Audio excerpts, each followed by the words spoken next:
Guten Morgen, Brasilians! Estamos aqui de volta. Eu sou Flávio Morgenstern e você não é.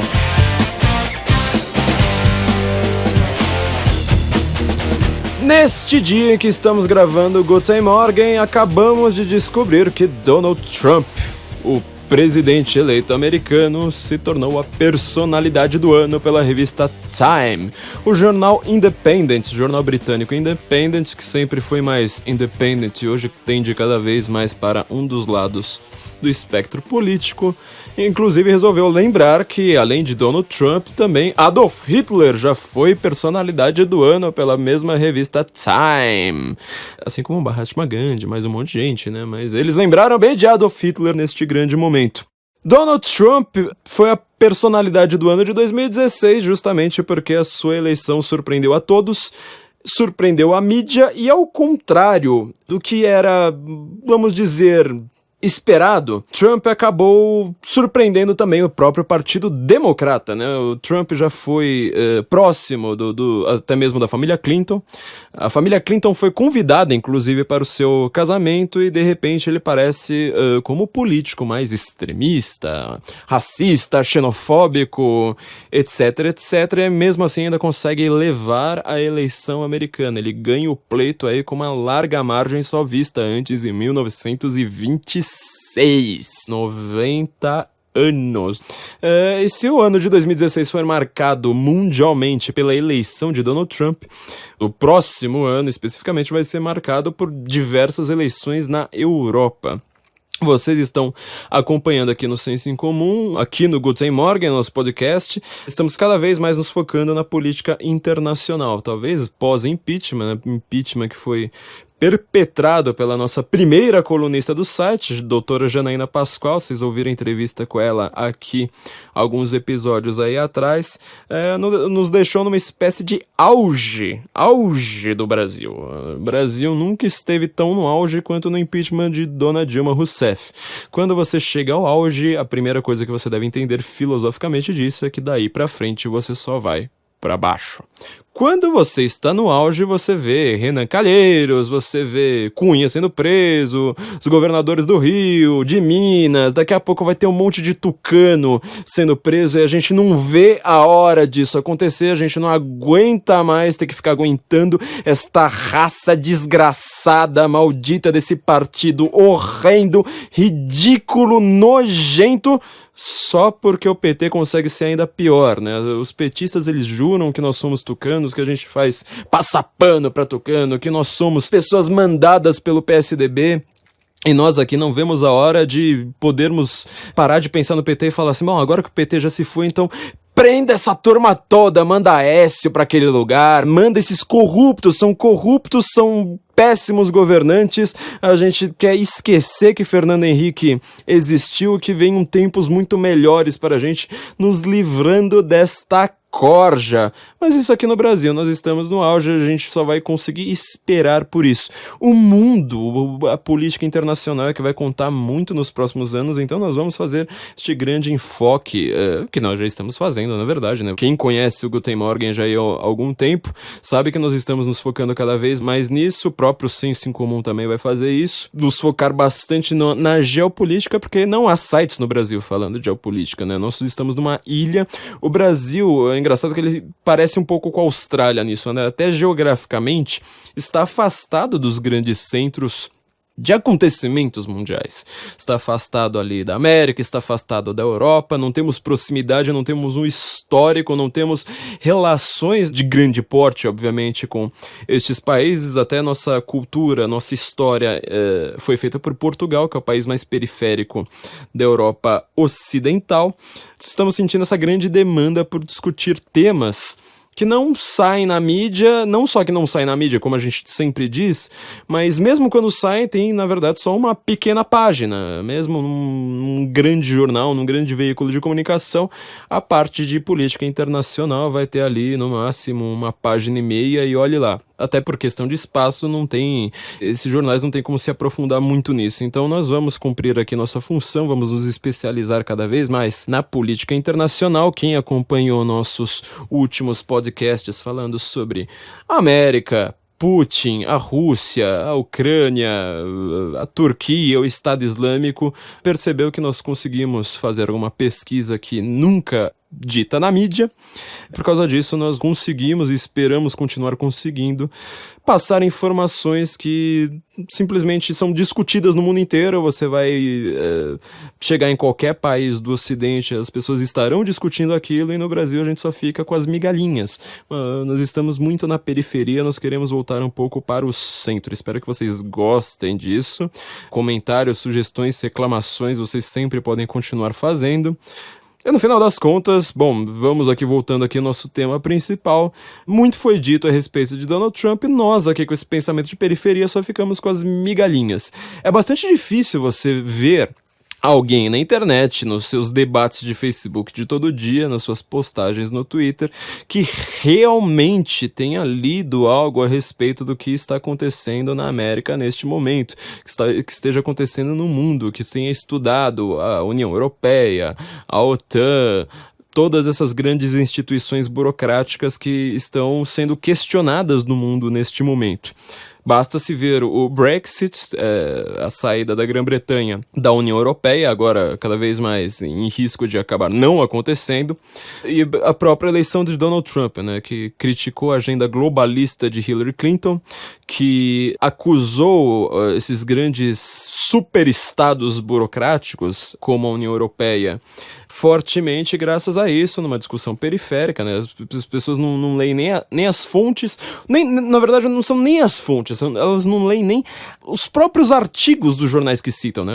É difícil você imaginar alguém lendo o New York Times de fato no Brasil, vendo as coisas da CNN, todos esses órgãos de mídia americanos, que dirá as fontes desses jornalistas. E muito pior ainda, cotejar com outras fontes que esses jornalistas escondem, né? As pessoas que se dizem tão contrárias à manipulação da mídia, no final das contas, são as primeiras a reproduzirem esse discurso. Então é por isso que, fazendo aqui uma espécie de primeiro momento de uma retrospectiva 2016, vamos analisar algumas coisas que foram ditas a respeito de Donald Trump e analisar quais são, o que é de verdade, o que é de mentira em tudo isso. Vamos fazer aqui vamos dizer assim, uma espécie de top 5, ou top 7, ou top 10, ou vamos ver quanto tempo nós temos, tentar fazer um programa um pouco menor dessa vez.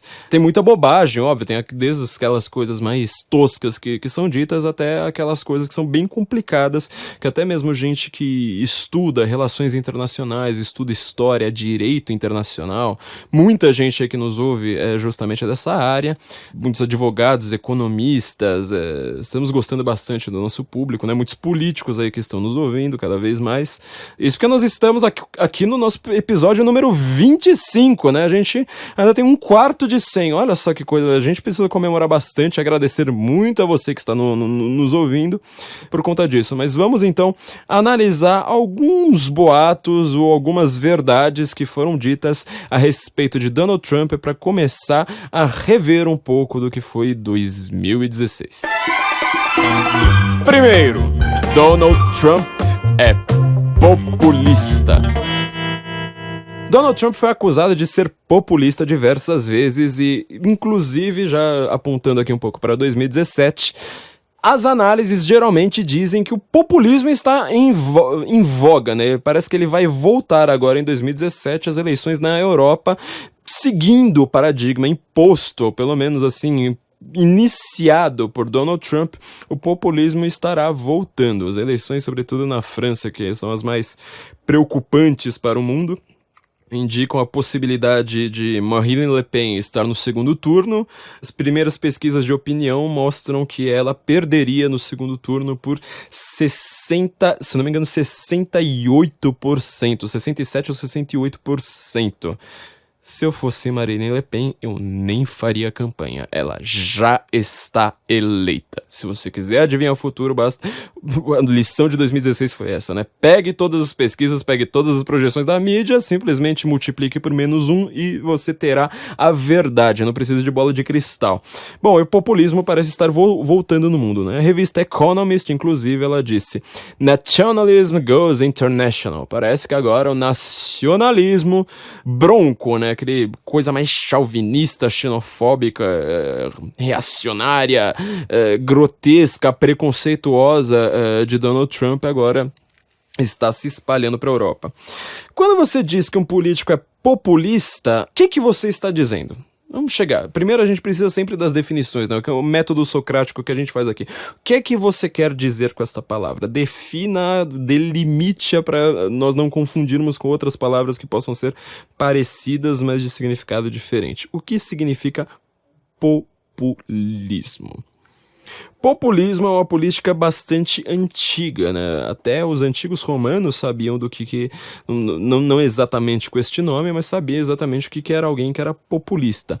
Basicamente significa o seguinte: num sistema de representação, essa representação é feita através de eleições, você pode acabar ganhando eleições ao invés de por aquele método mais simples do tipo, olha, toda a população, o eleitor racional, né, o famoso mito do eleitor racional, aquele eleitor assim mais científico, que coteja coisas, né, que ele não é enganado pelos jornais, ele encara a realidade, pesquisa bastante antes de votar, ele vai votar naquele candidato que mais represente seus ideais. Assim, por uma questão numérica, a maior parte da sociedade terá seus valores representados na política, que determinará os rumos deste país. Na prática, é assim que funciona, ou muitas vezes é quase o contrário, ou seja, você vai ter uma pequena minoria, pequeniníssima minoria, tiny, uma coisa bem ínfima, que vai controlar a opinião pública, né, a gente já comentou aquilo, a opinião pública ficou famosa através da Revolução Francesa, né, a expressão opinião pública foi traduzida para todas as línguas da Europa exatamente durante a Revolução Francesa, e controlando a opinião pública, eles acabam justamente mandando em quem é que vai ser eleito. Qual mundo parece ser mais realista no mundo de hoje? Ainda mais uma sociedade completamente tecnológica e cuja tecnologia ela é completamente baseada em informação como a de hoje. Se o populismo, ou seja, a ideia de você conseguir comprar votos, não precisa ser aquela compra de votos mais descarada, do tipo, vote em mim e eu te dou R$10. É uma compra de votos, às vezes, meio ideológica, por exemplo, por propostas populistas, né, o que você costuma dizer, o próprio esquema populista de governo, manutenção no cargo pelo populismo, ou seja, quem já está no governo consegue ser muito mais populista do que quem não está no governo, né, por uma questão muito óbvia, não precisa nem ser explicada. Isso aí já acontecia. Hoje em dia, esse populismo ele consegue ser ainda mais gritante. Simplesmente porque as pessoas acreditam demais na ideia de democracia e representatividade, sem analisar de fato se toda essa defesa de um sistema eleitoral, de um sistema de representatividade popular, de sufrágio universal, ele implica, ou pelo menos ele tem como premissas, a ideia de uma racionalidade e de uma representatividade, vamos dizer, quase perfeita da sociedade, do tipo, olha, se a sociedade quiser tal coisa, se ela quiser se governar através da seguinte regra, isso aí vai se consubstanciar na política através da eleição de seus representantes e assim vamos ter uma sociedade mais justa. Isso aí a gente já pode levantar aqui os sobrolhos em sinal de suspicácia, porque parece que não é assim que funciona. No mundo de hoje isso aí mudou bastante, né? Avançou, na verdade, muito, porque você consegue comprar o voto também de uma maneira ideológica. Segundo lugar, sendo um voto ideológico, né, ele já não é aquela compra lá de leve leite, de projetos populistas, de troca de bugigangas no lugar de poder, ou seja, o corpo político, a pequena comunidade política ali, ela tem o poder político e ela consegue controlar o poder econômico e dá um pouquinho, né, o que eu chamo de migalhismo, né, dá umas migalhas aí pro povo, um Bolsa Família, um leve leite do Paulo Maluf, né, quem lembra disso aqui, né, sobretudo o pessoal daqui de São Paulo deve lembrar, né, do projeto dele, uma espécie de Bolsa Família particular dele, faz ali uns projetos populares, umas habitações, não sei mais o que, e fica com a maior parte do dinheiro, quer dizer, o povo recebe as migalhas e acaba acreditando que essas migalhas foram dadas pelo político, né, parece que ele tirou do próprio bolso. bolso, ele trabalhou e falou assim, não, eu sou uma pessoa que tá dando aqui meu próprio dinheiro, né? O povo vai pagando cada vez mais impostos sem perceber que, na verdade, ele tá gastando, ele tá pagando pela sua casa e pela casa dos outros que ele não usufrui.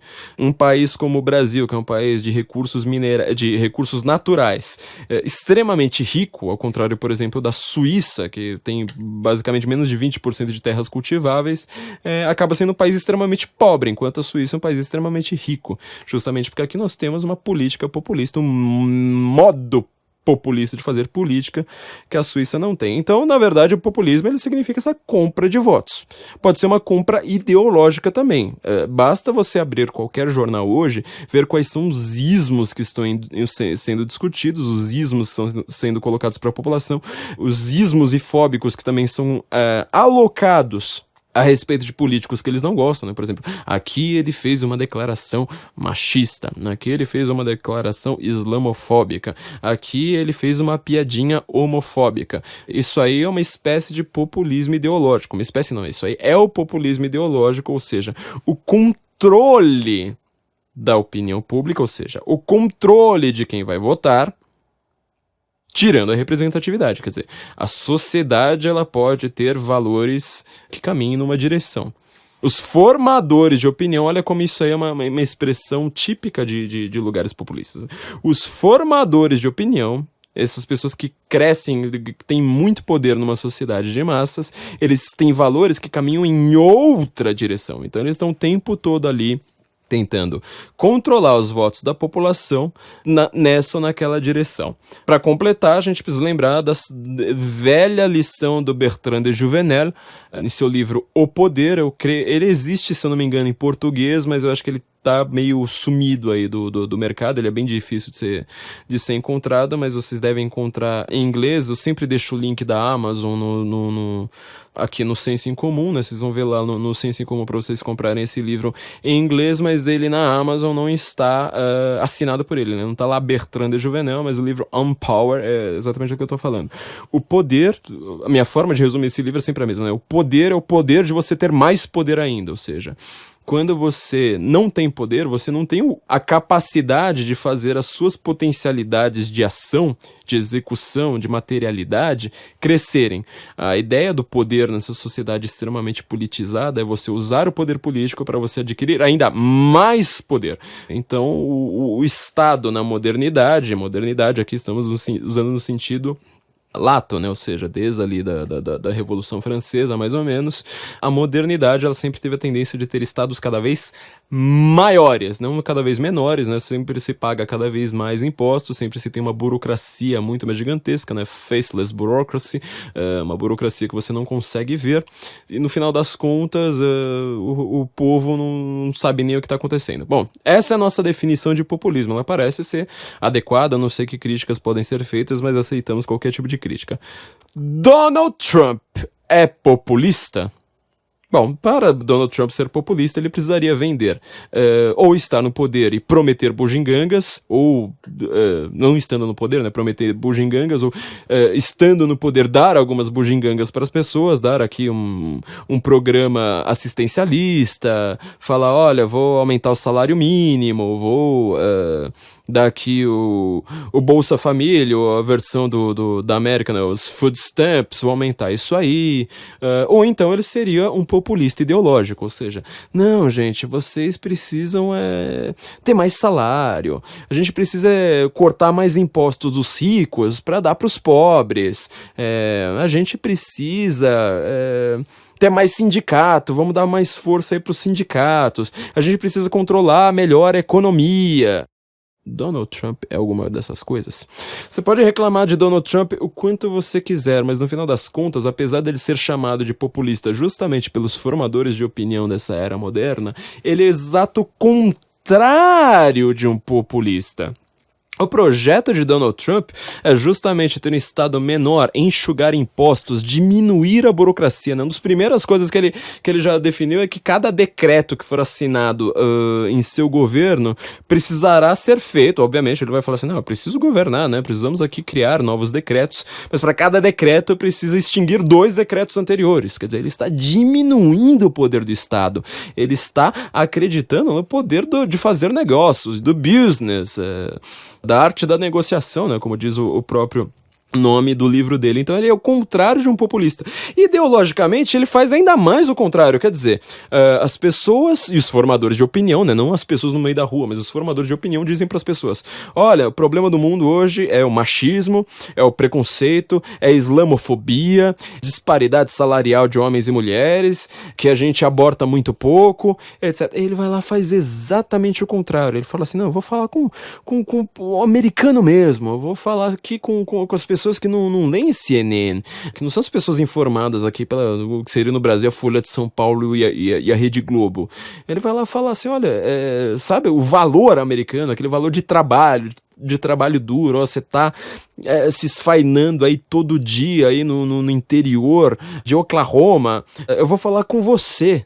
Esquece esse negócio de mídia, esquece esse negócio de ismo, esquece esse negócio de politicamente correto. Então, quer dizer, ele é o contrário do populismo, até mesmo ideologicamente. Este sentido, então, como a gente pode falar que Donald Trump é populista? Você pode reclamar dele de qualquer forma, mas Donald Trump ser populista, isto não faz sentido. Vamos então ao novo mito. Vamos começar aqui pelos mais altos. Daqui a pouco a gente intercala com umas bobagens também que são ditas, né? Segunda tese. Donald Trump é um fascista. Para quem trabalha com linguagem, palavra sempre tem a sua dimensão psicológica, né? O pessoal da linguística às vezes fala em funções da língua e tem também a dimensão da linguagem, a dimensão psicológica que os escolásticos estudam, né? Lá no Trivium, no Trivium, no Quadrivium. Donald Trump foi chamado de fascista para tudo quanto é lado. Você não consegue ter uma conversa a respeito de Donald Trump sem você falar, Donald Trump, olha, vamos falar a respeito dele, mas eu não quero falar neste momento do machismo, fascismo, racismo. São sempre essas palavras que são coladas nele, né? Então você já precisa dar sempre um, olha, mas. Mesmo que se você quiser discutir o plano dele para a economia, para a OTAN, para o que é que você quiser, sempre precisa dar essa colherzinha. Então vamos lá. Donald Trump é fascista? Nós vamos aqui procurar eu vou procurar aqui no Google, fazer aqui com vocês, não vou citar nomes, né, mas teve um jornalista aqui, não vou citar nomes, que escreveu bastante a respeito dessa questão. Peraí, ó. Guga Chakra. Trump faz... Bom, Guga Chakra... Bom. Bom, então vamos lá. Olha o que ele escreve, né? O que a gente consegue encontrar aqui no Google a respeito dele, que ele diz que Trump tem traços peronistas. O que acontecerá se o fascista Trump vencer a primária republicana? Guga Chakra, um Twitter. CNN questiona agora se Trump é fascista. Guga Chakra, um Twitter, via Estadão. O que aconteceria se o fascista Trump tentasse barrar muçulmanos nos Estados Unidos? Antenado, Guga Chakra previu horas antes o triunfo de Trump. Horas antes. Bom, mas ele tinha errado tudo, né? Mas, enfim, ele tinha garantido que Hillary já tinha ganhado. Bom, aqui tem um texto meu, né? Trump não houve maior perdedor do que a mídia tradicional, justamente citando o que aconteceu. Bom, sem citar nomes, então você vê que a ideia de que Trump é um fascista ocorre pela mídia inteira. Qual que é o projeto de Donald Trump? O fascismo tem alguma coisa a ver com esse projeto? Lembra do fascismo original ali da década de 30, né? Apesar dessa palavra ser bastante usada, a gente sabe que quase 99,999999% das vezes ela é usada como uma analogia e não como uma descrição, ou seja, ela é usada de uma maneira errada pela política. O fascismo era um movimento sindical, era um movimento trabalhista que é igualzinho no sentido PTB ou PDT do Brasil. É a mesma coisa. O maior fascista que o Brasil teve foi o Getúlio Vargas, né, que a gente comentou bastante a respeito da política dele aí, alguns episódios para trás. E ele surge mais ou menos como uma dissidência do socialismo, falando assim, olha, em primeiro lugar, o socialismo é internacionalista, nós somos nacionalistas, nós não acreditamos na ideia de um grande governo internacional. Segundo lugar, nós queremos um Estado forte e extremamente dirigente da economia, tal como os socialistas, mas eles são contra a ideia de você acabar completamente com a propriedade privada. Graças a isso, alguns socialistas da linha marxista mais teórica, vamos dizer assim, né, são as pessoas mais intelectualizadas dentro da linha marxista, vão garantir que o fascismo ele é, na verdade, um movimento de direito, até mesmo de extrema direita, afinal ele não acaba com a propriedade privada. Mas ele controla tudo através de sindicatos. Outro ponto importante, o fascismo, sendo um Estado gigantesco, sendo um Estado controlador, ele é contra a ideia de liberdade de expressão, de liberdade de religião, de individualismo, ou seja, o indivíduo ele não pode valer mais do que o Estado, e o indivíduo é uma engrenagem do Estado, ele é uma pessoa que deve servir à coletividade. E ao contrário do que se pensa, por sinal, o fascismo tinha votações o tempo todo, Há muito mais eleições no fascismo do que há nas democracias ocidentais, né? Esses regimes que a gente engloba com essa palavra, o uso moderno dela, um monte de coisa que a gente nem sabe o que é que significa. Muitas vezes antagônicas entre si. O fascismo ele é plebiscitário, ou seja, várias decisões são feitas como em assembleia de sindicato, em assembleia de sede universidade, ou seja, você vai lá, coloca as pautas, elas são votadas por quem tiver ali na frente, eleições o tempo todo, às vezes toda semana lá tem um novo plebiscito a respeito de uma lei trabalhista, a respeito de sei lá mais o que, as pessoas votam, o que estiver decidido ali naquela votação precisa ser obedecido pela coletividade, ou seja, não é exatamente como você aprendeu nos livros de história, né, que acabou com as eleições, acabou com os sindicatos. Na verdade, os sindicatos originais, eles são englobados, né, são acoplados ao poder do Estado e obviamente você não vai aceitar nenhum sindicato sendo criado, um sindicato rival ali sendo criado ao seu projeto de poder. Então, na verdade, ele é um movimento sindical, trabalhista, e o modelo econômico dele não é um modelo capitalista, tampouco é um modelo socialista. Ele é chamado, na verdade, a forma como você vai criar, né? Sabe a figura do pelego, que se fala tanto, né, em greves, o cara que ele tá ali no... Como é que fala? No meio da greve, é aquele cara que ele conversa ali com os patrões, ele fica ali no meio do caminho, né? Ele até foi chamado de terceira via, né? É engraçado que hoje em dia a gente chama de terceira via de ONG, por exemplo, né? Esse tipo de coisa. Mas ele, na verdade, vamos dizer assim, é quase um modelo...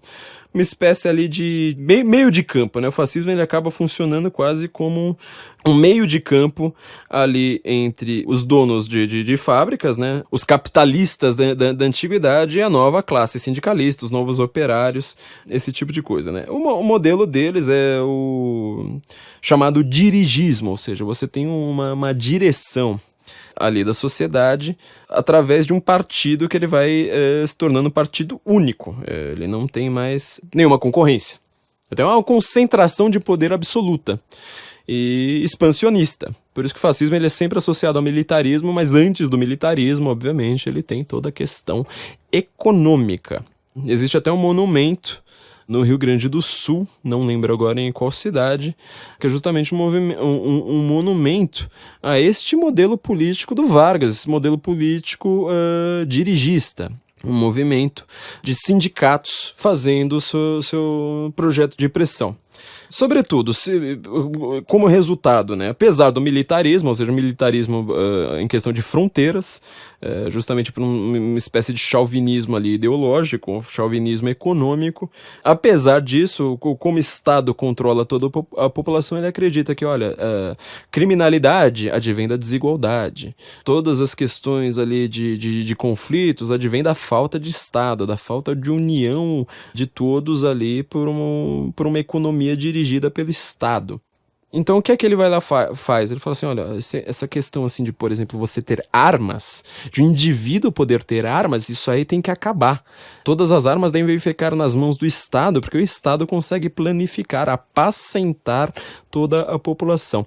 Por fim, né, o resultado disso é que, justamente ao contrário do que se pensa, o modelo, por exemplo, de produção fascista, ele é muito próximo do socialismo, né? Inclusive ele também tem cota para tudo, né? Tem cota, inclusive, de alimentação, como o modelo das cadernetas cubanas, né? Que você tem lá seu direito a não sei quantos quilos de feijão por mês. Na verdade, é um modelo, vamos dizer assim, em Cuba, comparando a Cuba, ele é um modelo posterior ao fascismo, porque o fascismo já fazia isso. Obviamente que a história do fascismo está muito associada ao período de guerras, mas ele já fazia isso, já planejava esta economia completamente dirigida antes mesmo da guerra. Donald Trump parece com alguma coisa disso? Vamos ver qual que é o modelo de política do Donald Trump. Ele é um extremo defensor do federalismo, ou seja, uma política, ao contrário do que acontece no Brasil. No Brasil ele se chama república sem ser uma república, né? Ele é uma democracia, mas não uma república. Se chama uma república federativa, né? Que a gente diz que nós temos um modelo federativo. Na verdade, nós não temos modelo federativo nenhum. A América Federativa. O que é que significa isso? Ao contrário de um grande poder central, você deve ter poderes cada vez mais locais, ou seja, o uso de leis federais, né, o que é uma espécie assim de... Tem, obviamente, né, as leis federais brasileiras, mas também o legislar através de leis federais, com medidas provisórias, esse tipo de coisa é completamente desencorajado na América. Qualquer modelo, qualquer política que é feita por esse tipo de lei consegue ser sempre questionada nas cortes dos estados. Fala assim, não, nós somos o estado, nós somos pequenos, nós somos o poder local, nós é que mandamos de fato. Se você quiser mandar os federais pra cá, é só em caso de extremíssima emergência. E você vai ter problemas muito sérios aqui para lidar com a polícia local. Se você não gostar das nossas leis, você pode pegar suas coisas, colocar no trailer e viajar para outro estado, em que você também vai ter liberdade. E também, se você não gostar, você vai para outro estado e assim por diante. Então, quer dizer, é um modelo completamente diferente do fascismo. Segundo lugar, Donald Trump é extremamente defensor do direito às armas, que é a política mais contrária ao fascismo de todas. Terceiro lugar, Donald Trump, ele é um homem de negócios, ele é um homem de propriedade privada, ele é um homem de empresas e um homem de acreditar em impostos pequenos, em criar empregos justamente através do empreendedorismo, ou seja, do individualismo, de indivíduos se unindo para criar uma empresa, completamente contrário ao modelo dirigista do fascismo. Donald Trump, ele consegue ser associado então ao fascismo pelo seu discurso político anti-imigração, que é aparentemente anti-imigração, vamos ver isso aí, e também pela sua questão de ser protecionista. Vamos analisar isso aí então, um pouco com mais detalhes? Vamos começar pela imigração. Donald Trump é xenofóbico. Você já viu alguma declaração de Trump a respeito dos mexicanos? Ele estava no México. Ele falou... Não, essa declaração, na verdade, foi um pouquinho antes dele viajar para o México. Ele disse que os mexicanos são um bando de criminosos e alguns deles são legais. São pessoas bacanas. Depois ele próprio foi para o México para discutir justamente com o presidente mexicano a construção do seu malfadado Muro da Vergonha. Quando Donald Trump fala uma coisa como essa, as pessoas imediatamente o associam à ideia de que ele odeia mexicanos porque ele é branco, portanto ele é um supremacista branco, e ele odeia as raças inferiores. Dá a impressão que ele é fascista, apesar dele ter uma política completamente contrária ao fascismo, muito mais que de Hillary Clinton. Hillary Clinton queria sindicato, queria dirigismo, queria todas essas coisas que tem um modelo de política ali quase fascista, né?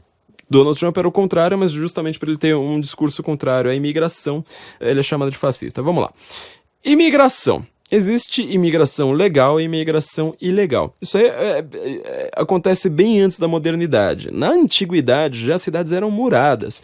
Você conseguia entrar numa cidade só se a cidade quisesse. Você pode reparar em qualquer livro que você pegar da antiguidade. Os muros de Jericó, Sodoma e Gomorra. Isso aí lá no Antigo Testamento, de Jerusalém. Pegar na Grécia também, como é que você faz para conseguir entrar em Troia? Subindo os muros, não estava dando certo, estava perdendo a guerra. Então eles vão lá, fazem o presente de grego, né?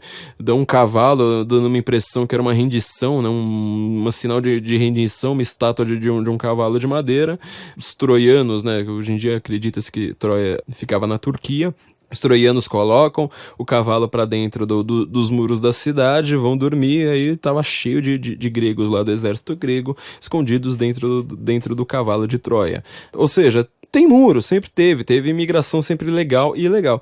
Donald Trump, ele simplesmente afirmou o tempo todo para o público americano que existe uma coisa chamada imigração ilegal. E no mundo de terrorismo, no mundo em que a maior ameaça é o terrorismo, ele é contra isso. Segundo lugar, ao contrário do que as pessoas pensam, quer dizer, na verdade, o que os formadores de opinião pensam, as pessoas de carne e osso nas ruas, elas sabem que uma coisa como terrorismo jihadista, salafista, ele é muçulmano. Ele é muçulmano, não pode falar isso. Mas ele é muçulmano, entendeu? Donald Trump é aquele cara que vai lá e fala assim, olha gente, tem países que estão exportando terroristas. Eles têm uma ideologia salafista, jihadista, eles querem tirar poder de todos os países ocidentais e orientais e todos os não islâmicos e substituir pela implantação da lei da Sharia. Ele fala isso. Ele fala isso. Ao contrário daquele discurso, sabe, não sei se vocês já ouviram alguma vez um discurso que assim, explode uma bomba, mata um monte de gente, sai no jornal. Imediatamente. Explodiu uma bomba. Não sabemos ainda se é terrorismo. Aí depois, assim, umas horas depois, começam a perceber que foi um imigrante de um país muçulmano. Eles vão lá e falam assim, olha, descobrimos que foi um imigrante, mas ainda não sabemos a religião. Logo depois, assim, passa mais um tempo, aí acontece que descobrem que o cara, ele era muçulmano. Aí o jornalista vai lá e fala assim, estamos aqui vindo falar em primeiro lugar que o islamismo é uma religião pacífica. Obviamente que isso é ao contrário a respeito, por exemplo, dos cristãos que apoiam Donald Trump, né? Eles são racistas, teocráticos, fanáticos religiosos, extremistas, aquela coisa toda. Bom, então quer dizer, o Donald Trump, ele tem um discurso que ele ignora o politicamente correto. Ele fala as coisas, ele diz, olha, estes países específicos que têm um histórico de exportar terroristas, a gente não quer mais tanto imigrante dele, a gente segura aí a imigração. No México, eles estão indo pelo México, então vamos cuidar mais da fronteira com o México. Isso foi uma coisa que o Bill Clinton tinha dito em 92. Por sinal, ele não é contra a imigração legal. Ele não é contra a imigração legal. Ele vai continuar aceitando latino, mexicano, brasileiro, tudo quanto é coisa. Inclusive gente de gente muçulmana. Muçulmana vai continuar entrando na América, ele é a favor disso. Ele emprega muçulmanos nas suas empresas. Mas ele não quer aquele tipo de imigração específica. Como você vai entender isso pelo direito internacional? Quando você declara guerra a um país, por exemplo, vamos supor, eu já falei, né? Se eu fosse presidente do Brasil, meu primeiro ato como presidente seria decretar guerra à Inglaterra. Meu segundo ato como presidente seria 2 segundos depois me render e falar, desculpa, gente, me rendo. Deixa a Inglaterra invadir aqui a gente e nós vamos virar todos súditos de Sua Majestade a Rainha Elizabeth II. Este é meu plano de governo para o Brasil, vote em mim. Bom, mas se você decreta uma guerra, você já começa a colocar um monte de sanções. Olha, não aceito mais imigração daquele país, se vier gente desse país eu vou ter que verificar de fato aqui, se tomar cuidado, que é uma coisa que eu não faço em tempos de paz, ou seja, analisar bem se esse cara aqui tá fugindo, se ele realmente prefere o meu lado, prefere a minha ideologia, prefere o meu país, ou se ele na verdade é um espião, etc, etc. No mundo de terrorismo, isso aí não funciona mais. Quer dizer, a América tá em guerra com a Síria? Não tá, entendeu? O Estado Islâmico vai lá, faz um atentado contra a Holândia, no estádio onde o presidente da França estava. Acaba não matando o presidente, mas queria matar o presidente. Para decretar guerra à França. Se ele não pega o presidente, mata alguém ali que não era o presidente, a França não decreta a guerra à Síria. Quer dizer, o Donald Trump tá falando assim, olha, a gente está em guerra contra o terrorismo. O terrorismo ele não funciona mais pelas mesmas regras que a gente sempre entendeu a respeito de guerra. Num mundo como esse, eu vou averiguar melhor os imigrantes muçulmanos, de países muçulmanos exportadores de terroristas. Isso significa que ele vai cortar relações com a Arábia Saudita? Não. Isso significa que ele vai cortar relações com Catar? Não. Isso significa que ele não vai mais receber petróleo ali do Irã? Não significa nada. significa tão somente isso. Então, quando falarem que Donald Trump é xenofóbico por causa das suas frases ditas aleatoriamente, então tome muito cuidado. Talvez isso não seja exatamente uma verdade. Isso aí nunca é dito no jornalismo. Segundo ponto aí que a gente tinha acabado de dizer: Donald Trump é nacionalista e protecionista. Se vocês ouviram nossos últimos episódios, sobretudo as entrevistas com Alexandre Borges, as duas, e com Felipe Martins, eles que manjam tudo de América e acertaram tudo a respeito das eleições, vocês vão ver os dois ali falando a respeito dessa questão do protecionismo, né? O Felipe, inclusive, escreveu um artigo aí, Donald Trump e os limites do liberalismo e outras ideologias. Tá lá no sensoincomum.org. Vamos lá, rapidinho, o que é que significa isso? O livre mercado, a ideia de livre mercado da América tá sendo ferida? Não. Sabe por quê? Livre mercado significa empresas concorrendo sem interferência estatal, certo? Essa é a definição mais simples. Desde lá do Adam Smith, que ele falava lá no Riqueza das Nações, que as nações enriquecem quando elas fazem comércio. Ideia mais básica do mundo, ou seja, eu produzo pão. Você produz salsicha. Se eu só continuar produzindo pão e você só continuar produzindo salsicha, a gente nunca se comunicar, nós dois estaremos mais pobres. Se eu trocar alguns pães meus por algumas salsichas suas e a gente fizer aqui um intercâmbio e virar hot dog, nós dois estaremos mais ricos. Então, quer dizer, a ideia do jogo de soma zero, ou seja, que toda a riqueza do mundo é estanque, que toda vez que você ganha alguma coisa porque você está deixando alguém pobre, ela é uma ideia falha, ela é uma ideia burra, ela é uma ideia de marxista, ela é uma ideia de DCE, ela é uma ideia que você vai ler lá no Brasil 247, lá no blog da Socialista Morena. Você não vai ler uma ideia como essa entre gente que consegue desenhar um O com um copo. Se você passou no teste do pezinho, você já não tem mais uma ideia monga desse tipo. Então, o que acontece? Na Riqueza das Nações, o próprio Adam Smith vai falar assim, as nações que mais enriquecem são aquelas que fazem comércio internacional. Beleza? Beleza. Com um pequeno problema.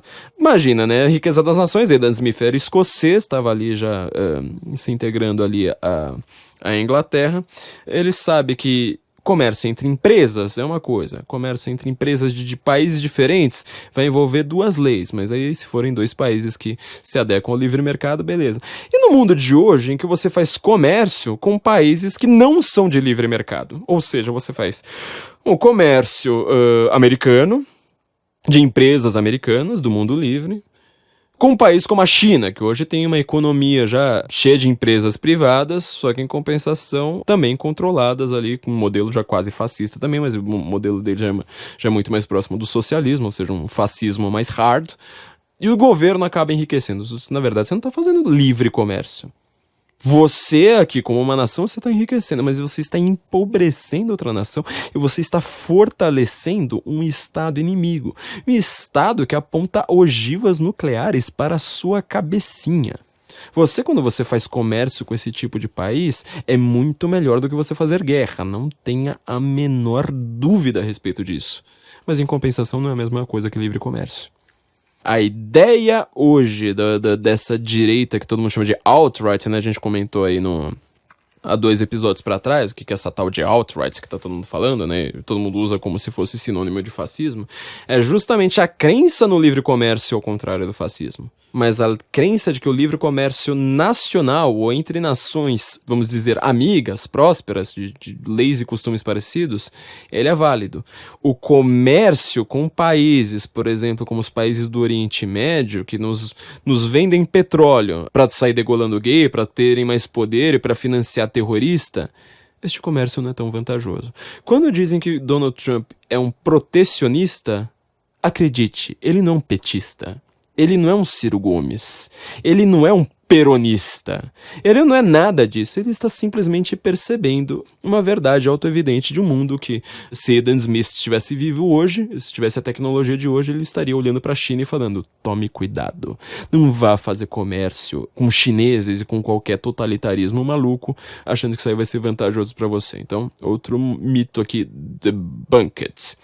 Aqui um dos mais falados, né, dos tempos recentes, vamos colocar aqui uma bobagem no meio.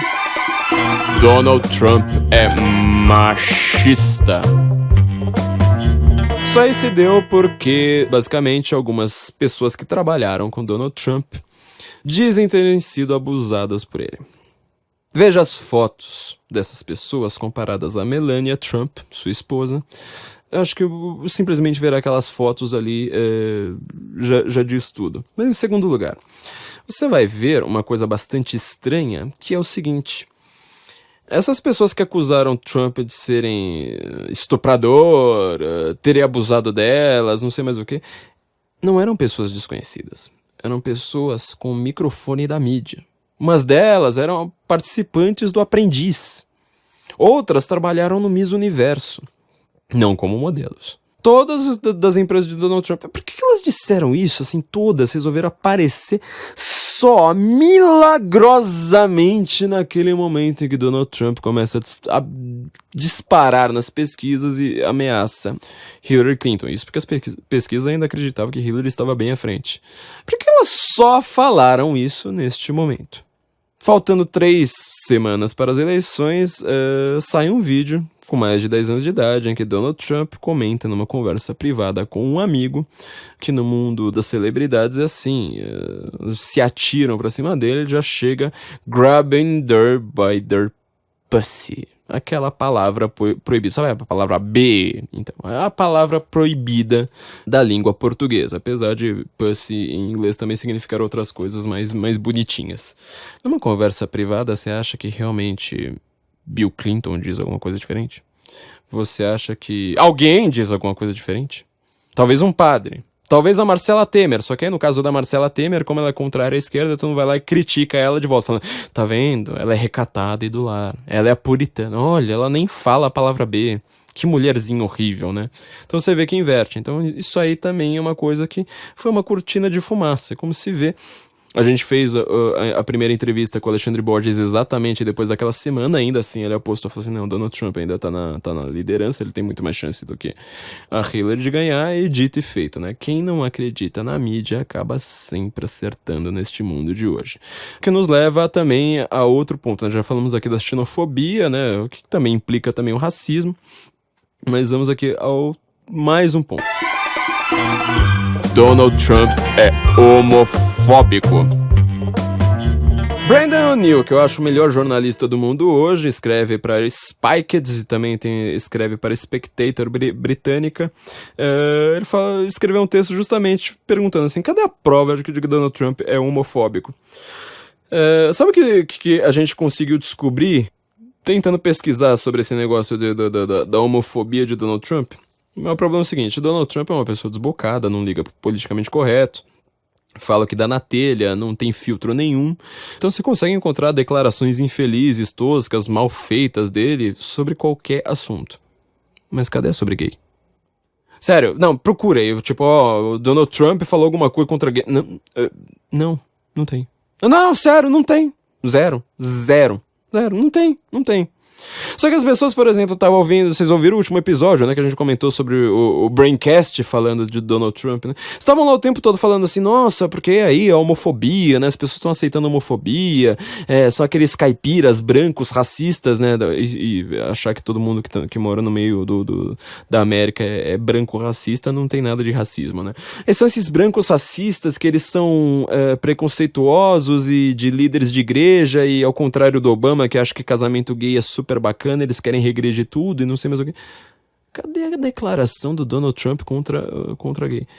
Brandon O'Neill conseguiu chegar justamente a essa conclusão, quer dizer, não tem. Só que é um xingamento. As pessoas usam um xingamento. Já que você já chamou o cara de machista, você pega bem pra sua turminha da Vila Madalena, mas não pega bem pra população geral. Já que você chamou o cara de machista, de islamofóbico, de xenofóbico, de fascista, qual que é o próximo? Chama de homofóbico também. O problema é que não tem nenhuma declaração dele. Não tem. Isso aí é simplesmente um monte de palavra que vem junta. Então, quando você ouvir isso, tome cuidado de novo. Você está simplesmente caindo num discurso corrente. Bom, vamos parar de falar de besteira e vamos pro ponto mais complicado aqui, pra gente fechar aqui o nosso programa de hoje. Donald Trump é coligado a Vladimir Putin. Vocês ouviram Quem ouviu, né? Quem não ouviu, por favor, ouça correndo nos nossos episódios Putin contra o Mundo e Terceira Guerra Mundial aqui do Guten Morgen. Então foram os dois episódios explicando sobre a movimentação da Rússia em relação ao mundo. Também foi um deles, apesar de usar o mesmo título, ele acabou não sendo baseado. Eu esperava que ele fosse ser baseado, mas ele acabou não sendo baseado numa capa da Spectator, né? Com um artigo que tinha justamente esse título, né? Putin versus the World. Putin é amigo do Trump? Trump é amigo do Putin. Marine Le Pen, que por sinal logo vai ser o tema aqui de 2017, já vamos adiantando o tema. Ela é amiga do Putin? Amigo, assim, tipo, brother, liga lá, tomam vodka juntos, etc. O que vocês ouviram naqueles últimos episódios, acho que foram os episódios 18, 19, ou 17, 18, alguma coisa assim, é que o Putin, ele tem alguns interesses geopolíticos expansionistas, imperialistas, em relação a alguns países. Ele não quer invadir Berlim, ele não quer invadir a França, ele não quer invadir, por exemplo, a Noruega. Mas ele quer invadir a Finlândia, ele quer invadir a Estônia, ele quer invadir a Polônia. Pra entender isso, a gente ainda vai fazer um episódio especial só a respeito disso, como tá a situação do mundo hoje, né? Conforme vocês forem aceitando aí nossas ideias geopolíticas e que quiserem realmente estudar mais sobre isso num podcast, a gente vai fazer um episódio só sobre isso, explicando o porquê dessas escolhas. Mas o Putin, ele, sobretudo, ele tem uma visão de mundo, que é a seguinte: existe um problema no mundo de hoje, de 2016 ou quase 2017, chamado terrorismo. O Putin não gosta disso. O Putin invadiu a Chechênia. Pensava em invadir a Chechênia já antes de chegar ao poder, né? A Rússia tentou invadir a Chechênia ali na década de 90, antes do Putin chegar ao poder o tempo todo. Teve seus conflitos ali com a OTAN, por sinal, na última vez que a OTAN teve um conflito sério foi justamente ali naquela região, justamente porque ali tá abarrotado de terrorista. Pergunta simples: quando foi a última vez que você ouviu falar de um atentado terrorista islâmico na Rússia? Lembrando, os islâmicos, vários deles falam russo. A Chechênia, inclusive, a Ucrânia tá abarrotada de muçulmano, etc. Abarrotada de muçulmano do Estado Islâmico, do Daesh, não é qualquer muçulmano, é muçulmano linha dura. Quando foi a última vez que eles conseguiram fazer um atentado terrorista na Rússia? Sabe por que não acontece? Em primeiro lugar, você não folga com a polícia russa. Obviamente que isso aí não é uma coisa assim a ser muito elogiada no Putin, né? Porque afinal, nossos podcasts poderiam ser considerados folga. Com o Putin, a polícia russa poderia dar no nosso coro. Aliás, a KGB já tá ouvindo a gente aqui adoidado, sabe? Ficando de olho, perguntando aí não sei mais o que, sabe? De vez em quando vai lá, tosse no fundo da sala. A única hora que eles realmente não se aguentam saindo do disfarce é quando a gente pronuncia alguma coisa em russo errada, né? Portanto, é Vladimir Putin, não é Vladimir, mas enfim. KGB já está nos avisando. Mas, pensa nessa situação. Em primeiro lugar, você tem a polícia russa que você não folga com ela. Segundo lugar, o Putin, ao contrário dos ocidentais, ele considera que o terrorismo é uma declaração de guerra. Entendeu?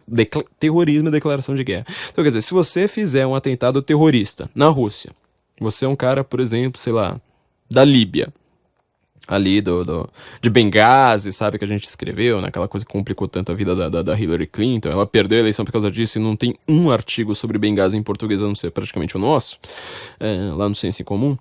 Vamos supor que você é um terrorista da Líbia, você vai lá e faz um atentado na Lone Wolf, sabe, o lobo solitário, você faz um atentado terrorista na Rússia. O que o Putin vai entender? Declaração de guerra, pronto, tô mandando meus tanques aí pra ir, vamos acabar com essa porcaria. Que grupo terrorista folga com a Rússia? Entendeu? Então, o Putin não gosta muito de terrorismo. Ele não gosta... Ele tanto não gosta de terrorismo que ele gosta menos de terrorismo do que o Obama, que é muito mais conivente. Que não decretou guerra a ninguém, ele fez as guerras que já existiu antes dele e conseguiu transformar todas num atoleiro. Quem acredita no fracasso, a guerra do terror, precisa revisitar um pouquinho melhor o que aconteceu ali no 11 de setembro, né? Vou também deixar um livro ali acho que o nome dele é Vasco Rato, né? Compreender o 11 de setembro 10 anos depois, que explica melhor todas essas questões. Vou deixar o linkzinho lá no Senso em Comum, no post aqui deste podcast. Vamos voltar aqui. O Donald Trump, ele também não gosta de terrorismo. Ele também gosta menos de terrorismo do que o Barack Obama. O pensamento dos dois foi simplesmente falar assim, olha, a coisa pior lugar do mundo em 2016 se chama Síria. A Síria tinha um ditador. Teve gente que tentou corrigir a gente por isso, porque essas pessoas não estudaram de fato, né? Mas tinha um ditador chamado Bashar al-Assad. Continua lá na Síria, o ditador da Síria. Ele já foi vigiado pelo Ocidente, ou seja, já é uma pessoa que o Ocidente assim ficava ali de olho, falando assim, olha, esse cara aí vai matar um monte de gente, vai sei lá mais o quê, mas não dá pra gente sair invadindo todo mundo, né? A gente já explicou isso em alguns programas pra trás a respeito de política internacional e diplomacia, né? Você que acha que a América apoia a ditadura? Não, ela simplesmente pensa assim, ou eu apoio o mal menor ou invado. Se você quer criar um novo Vietnã, um novo Iraque ali, se você quer, então beleza, você pode reclamar, a América tá apoiando o ditador, a gente tinha que invadir. Mas senão você vai falar assim, olha, apoia o mal menor. A América por muito tempo apoiou o mal menor. Só que o que acontece durante a gestão Obama, quando Hillary Clinton é secretária de Estado, a gente sempre explica aqui, né, porque é um cargo que não existe no Brasil, é como se fosse quase uma espécie de primeiro-ministro ainda mais poderoso, só que o primeiro-ministro ele é para a política interna. A secretária de Estado ela funciona para a política externa, né? Seria mais ou menos este o funcionamento. Era essa função que Hillary Clinton tinha. Eles começam a falar assim, olha, este Assad é um ditador, então a gente precisa derrubá-lo. Tá rolando aí Primavera Árabe, aquela coisa toda, aquilo ali que foi comemorado por todo mundo como libertação e democratização do Oriente Médio. O que Hillary Clinton começa a fazer? Apoiar os rebeldes. Eu gosto do Bashar al-Assad? Não, eu não gosto, cara. Eu acho esse cara uma desgraça. Ele vai estar no último ciclo do inferno, ele usa armas químicas contra a população, ele fere a Convenção de Genebra. Tudo de ruim ele tem. Tudo de ruim ele tem. Só que sabe quem são esses rebeldes? É gente que forma Estado Islâmico. A Hillary Clinton atacou, ela que deu a ordem ali para atacar tropas do exército russo que estavam lutando junto com Bashar al-Assad, e isso porque o Putin também não gosta do Assad. Acha que Putin ali é brother? Não. Putin não tem amigo, filho. Putin não gosta da sombra dele. Ele já tentou mandar assassinar a sombra dele umas 20 vezes, é que a desgraçada não morre, entendeu? Ele tentou envenenar, tentou dar tiro, mas não deu certo. Que dirá ser amigo do Assad. Mas o Putin estava lá, do lado do Assad, combatendo o Estado Islâmico. O que aparece? A América de Barack Obama, de Hillary Clinton, se mete lá, onde não foi chamada. A gente já comentou uma declaração, né, do cérebro ali do Putin, né, do Rasputin dele, que é Alexander Dugin, né, no think tank russo Keteron, alguns episódios pra trás, falando assim, eles não foram chamados, mataram 63 soldados, vários deles russos. Se Hillary Clinton ganhasse, isso aí seria considerado praticamente uma declaração de guerra. Fala assim, a gente não aceita mais. Não dá mais para nós estarmos combatendo o terrorismo, estarmos aqui fazendo a nossa diplomacia também, apoiando o nosso mal menor, e a América vai lá e se mete em tudo. E ela destrói tudo, e ela que promove o terrorismo. Pelo menos a América de Barack Obama. Quer dizer, aquela visão que a América teve por décadas a respeito do Assad, de controlar, se inverteu ali na gestão Hillary Clinton. O que o Donald Trump tá querendo fazer? Tá querendo invadir a Síria? Não, ele já percebeu que isso aí deu errado. Ele foi contra a guerra do Iraque. E a Hillary Clinton foi a favor. Isso foi uma coisa extremamente debatida na América. Ninguém aqui no Brasil comentou este fato. Então o Trump foi lá, jogou na cara da Hillary e falou assim, olha, o negócio é o seguinte. Se quem tá controlando, quem tá lutando contra esses exércitos lá na Síria E até mesmo lá na Ucrânia, apesar de ser uma história bem mais complicada, né? Porque a Ucrânia, assim, parte da Ucrânia também tentou se voltar pro Ocidente, apesar de ser a União Europeia. Mas ele também tá lutando ali contra jihadistas, contra salafistas, contra as pessoas da visão mais islâmica do islamismo, né? Na Ucrânia, na Geórgia, em vários desses lugares, na Chechênia. Eu prefiro ali votar no mal menor, entendeu? Eu prefiro votar no mal menor. Até um dos grandes comentaristas aqui da Spectator, né, ele estava falando a respeito do que acontece no mundo de hoje. Ele falou assim, olha, ao contrário do que várias pessoas aí estão dizendo, eu sei que os inimigos do mundo ocidental, os inimigos na lista, né, de inimigos da América, do mundo ocidental, a Rússia não aparece nem no top 15, entendeu? Eles não são a coisa mais horrenda do mundo hoje, né? O especialista chama-se Rod Little. Ele tava lá discutindo, né, a respeito disso, falando assim, olha, mas peraí, num mundo como esse, eu realmente prefiro, eu sou contra o Putin. Nós aqui do Senso em Comum, né, no Guten Morgen, aqui nós fizemos 2 episódios aqui para explicar o perigosíssimo cérebro do Putin. Agora, você vai querer um conflito nuclear entre 2 potências nucleares que não conseguem se entender a respeito de países terceiros, que Hillary Clinton não sabe nem que língua fala, não sabe nem apontar no mapa? Ou você prefere falar assim, olha, ô Putin, vamos lutar contra o terrorismo juntos, você faz aí sua parte, se a gente precisar, a gente também faz a nossa, e, enfim, o que importa é combater o terrorismo, depois a gente se espanca. O que você acha? Esta é a relação de Trump com Putin. Só essa. Quer dizer, se você é uma pessoa contra o Putin, você deve votar justamente no Trump. Se você é uma pessoa que não quer a terceira guerra, vote no Trump. Se você é uma pessoa que quer justamente acabar com o terrorismo, é com o Trump. Justamente porque você odeia o Putin. Entendeu? Então vou só fazer um adendo aqui antes da gente fechar. Teve mais um mito recente. A gente pode ouvir aqui uma voz assim melíflua, agradável, linda, bonita, assim, sabe, genial, considerada genial no Brasil a respeito disso, Arnaldo Jabor. Arnaldo Jabor, que ele tem uma coisa interessante aqui pra falar pra gente, ó. Vamos lá ouvir. Esse assediador de mulheres promete, entre outras coisas, acabar com a OTAN, expulsar imigrantes e ficou amigo do inimigo máximo da América, que é o psicopata Putin. Se for eleito, Trump terá os códigos de ataque nuclear naquele seu dedinho. Bom, vocês estão vendo que o Jabor tá dizendo que o Trump ele quer acabar com a ONU, com a OTAN, aliás. Quer acabar com a OTAN. Ele quer acabar com a OTAN? Ele é contrário à globalização, né? A gente já explicou aqui várias vezes. Ouça o nosso episódio número 10, né? Não é você que pensa o que pensa, George Soros pensa por você. Pra você entender o que é globalismo. Donald Trump, ele é antiglobalista. Isso significa que ele é a favor da globalização.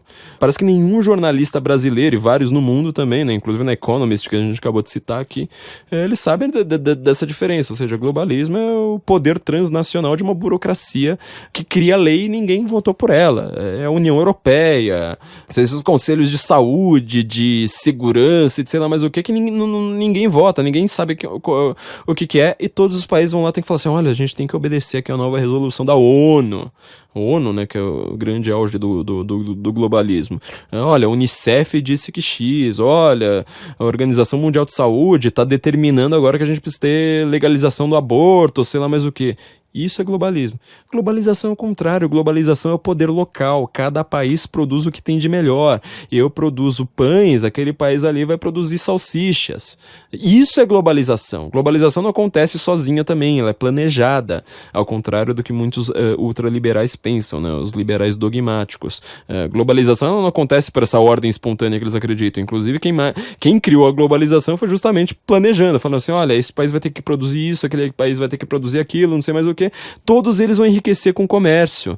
Se você simplesmente faz cada país ter que produzir tudo, ninguém vai sair mais caro e ninguém vai ter tudo do bom e do melhor. Afinal, o comércio internacional existe desde os fenícios, né? Globalização só existiu a partir da década de 70. Não vai acreditar que porque a palavra é bonitinha, significa global, isso aí significa o que é que você está pensando. Isso aí é um termo muito técnico, muito específico. Mas vamos lá. Donald Trump como a gente viu, ele tem uma outra visão sobre o terrorismo, ou seja, terrorismo tem que ser uma declaração de guerra, tem uma outra visão sobre a Rússia. A OTAN foi criada, agora eu não lembro se nos anos 50 ou 60, para combater a União Soviética. Quer dizer, a existência da OTAN é para mirar ali na Rússia e falar assim, olha, vocês ficam aí quietos no seu canto. Vamos analisar um caso rapidinho aqui pra gente entender o que tá acontecendo. Ó, o Erdogan, o ditador da Turquia, teve relações aí conflituosas, às vezes foi amigo, às vezes foi meio inimigo, tava só nos últimos 3 meses, 4 meses, 6 meses, então, ele foi tudo e mais um pouco ali, umas 6 vezes em relação à Rússia. Ele é membro da OTAN. A Turquia é membro da OTAN. Agora ele tá praticamente decretando guerra ali à Rússia. Olha só, bem no finalzinho de 2016, hein? A OTAN funciona, a gente já explicou isso aqui também. O principal fundamento dela é que se um país da OTAN for atacado, aquilo ali é considerado um ataque a todos os outros países, certo? Então, quer dizer, na hora que você tá lá expandindo o comunismo, tá lá com Khrushchev, expandindo o terrorismo, falando assim, peguei metade da Alemanha, agora eu vou pegar outra metade, depois eu pego a França, depois eu pego a Espanha, logo eu transformo o mundo em comunismo, não deu. A OTAN foi lá e impediu isso, porque ela falou assim, olha, se você pegar um pedacinho aqui de Berlim, você vai ter que enfrentar todos os nossos exércitos juntos, você vai tentar? Não deu, né? Então fica aí no teu canto. A Turquia é um desses membros. Então, quer dizer, a Europa, tipo, os poloneses, sabe, os católicos poloneses ali, que são completamente contra os comunistas, esse imperialismo russo, mas eles também são contra o globalismo, eles também são contra o nazismo, são contra todos esses modelos de grande poder. Você acha que eles vão lutar pelo Erdogan? Você acha? Quer dizer, esse caso aqui é um caso que serve de exemplo. Você tem que olhar pra OTAN e falar assim, gente, isso aqui não funciona mais, o mundo mudou, o mundo é outro hoje. Então o Trump, ele tá falando assim, olha, a OTAN precisa ser revista, os países precisam pagar pra fazer parte dela. O que vai acontecer com a Turquia nesse meio de caminho? Logo ela vai ser expulsa da OTAN. Mesmo que a Turquia entre em guerra aí com a Rússia, uma das notícias aí do final do ano de 2016, por que isso aí não é tão chocante? Por que isso aí não vai... Por que a gente não chamou esse podcast de agora sim a Terceira Guerra Mundial vai acontecer? Porque ninguém na OTAN vai levar ela a sério, vai falar assim, olha, foi você que começou, você não tá tomando porrada aqui do imperialismo russo. Então você que se vire, minha filha. E o Trump está falando isso, olha, esses países vão ter que pagar para serem defendidos pela OTAN. Um país como a Turquia não faz mais o menor sentido. A OTAN, ela precisa rever bem a sua questão de terrorismo, ou seja, considerar terrorismo um ato de guerra. É isso que vai funcionar. Como resultado, sabe o que vai acontecer? Lembra agora da nossa primeira pergunta pra gente fechar o ciclo, da questão lá do que chamam de populismo, né? Ou seja, populismo é exatamente o contrário do que o Trump faz, né? Como que você vai chegar lá e falar assim, olha, você precisa trabalhar bastante, que aí você vai ser rico, eu não vou te dar nada e o governo não vai te dar nada. Isso é populismo? Não. A proposta de Hillary Clinton né? Mas, enfim, volte lá. O que vai acontecer? A partir de 2017, essa primeira projeção que a gente está fazendo, a gente fez um monte de projeção certa aqui no nosso primeiro ano de Senso em Comum, já vamos começar a fazer algumas projeções para 2017, depois vocês cobrem a gente. O que vai acontecer com as eleições na Europa? Vai acontecer o seguinte, todos os países que tiverem eleições, eles são protegidos pela OTAN, pela Organização do Tratado do Atlântico Norte, eles vão se dividir eleitoralmente em partidos, falando ou nós aceitamos o globalismo, ou seja, grandes poderes transnacionais, ou, e aí toda aquela questão de políticas de paz, de imigração, de fronteiras livres, de poder local ser cada vez mais diminuído por uma grande burocracia gigantesca e mundial, ou você vai fortalecer estes poderes locais, fala assim, olha, a lei aqui, sei lá, da França é diferente da Alemanha. Aqui na França a gente fala francês. Aqui a gente come foie gras. Aqui a gente não come comida halal. Aquilo aí é o poder local. Fala assim, mas se você não gostou, olha, tem outro país ali do lado, você vai lá pro outro, e assim vai. Todas as grandes eleições agora da Europa, graças a Donald Trump, graças a seu plano de revisitar a OTAN, seu plano antiglobalista, vai gerar isso. Vai gerar isso na Áustria, já gerou, né? A Áustria acabou tendo um comunista maluco aí, completamente contrário à Áustria, né? Ganhando o pleito. Do Partido Verde, né? Mas, enfim, o Brasil também logo vai ter que enfrentar essa. Já aconteceu na Itália, vai acontecer na França. Marine Le Pen aí, já estamos dando um spoiler aí da análise, que estão cobrando muito a gente aí pra gente fazer uma análise de Marine Le Pen. Ela é exatamente isso, fala assim, olha, eu prefiro estar aqui lutando contra o terrorismo e fortalecendo o meu país sem ligar para a União Europeia, sem ligar para a norma de burocracia, sei lá mais o que. Compensação, os partidos quem for concorrer com ela vai falar exatamente o contrário. Não, a gente precisa ter mais imigração, a gente precisa, bota mais muçulmano que tá pouco, bota mais burocracia, norma aí que ninguém votou, que é aí que tudo vai funcionar, não sei mais o que. O resultado disso é que justamente os partidos que são chamados de populistas justamente com uma proposta antipopulista, sem prometer nada ao povo, eles acabam tendo muito mais apreço da população. Pergunte para qualquer húngaro, pergunte para qualquer tcheco, pergunte para qualquer polonês. Os países ali do centro da Europa que tiveram que enfrentar nazismo e comunismo sabem disso melhor que todo mundo. Bom, acho que ficou bastante claro então que a boataria feita em relação a Donald Trump, ela acaba não tendo respaldo nenhum na realidade, mas em compensação você vai pegar aí qualquer analista, qualquer grande jornal, qualquer grande jornalista do mundo, não é só no Brasil, e se você vai pro nível dos blogzinhos, dos podcasts falando aí, só tipo, né, porque ele é machista, porque o casamento gay, porque o aborto, porque ele é machista, porque ele é racista, e ninguém fala nada com nada. Então, essa é a nossa visão. Estamos começando aqui nossa grande retrospectiva 2016, já apontando para 2017. Espero que tenha ficado muito claro para todos, minha gente. Não se esqueçam aqui, olha, a gente tá conseguindo gravar com o ar-condicionado ligado, vocês não estão ouvindo nada, pra vocês verem que estúdio maravilhoso essa panela aqui. Então, entre no site da Panela, que é o estúdio que grava o Guten Morgen. Eles têm o CD É Natal e tem vários outros CDs muito legais ali para vocês comprarem nesse final de ano. O site é pané.lá, é o site com o endereço mais legal de todo mundo, né? Pané.lá, tem muito ali para vocês comprarem. Quem quiser os serviços aqui da Pané, eles fazem, você já deve ter ouvido várias trilhas deles em comercial para TV. Se você tiver aí sua empresa, por favor, contate aí a Panela Produtora, ela é sensacional. Quem quiser anunciar aqui no próprio Senso em Comum, aqui no Guten Morgen também, contate a gente. Vamos ouvir aqui um pouquinho do CD É Natal da Panela, estamos sempre fazendo vocês ouvirem, porque o CD é muito bom, não é só por jabá não, o CD é muito bom, ouçam um pouquinho aí, ó. Quero parar nesse final, Feliz Natal. Depois de tudo que passou, a gente bem que merece um dia assim especial.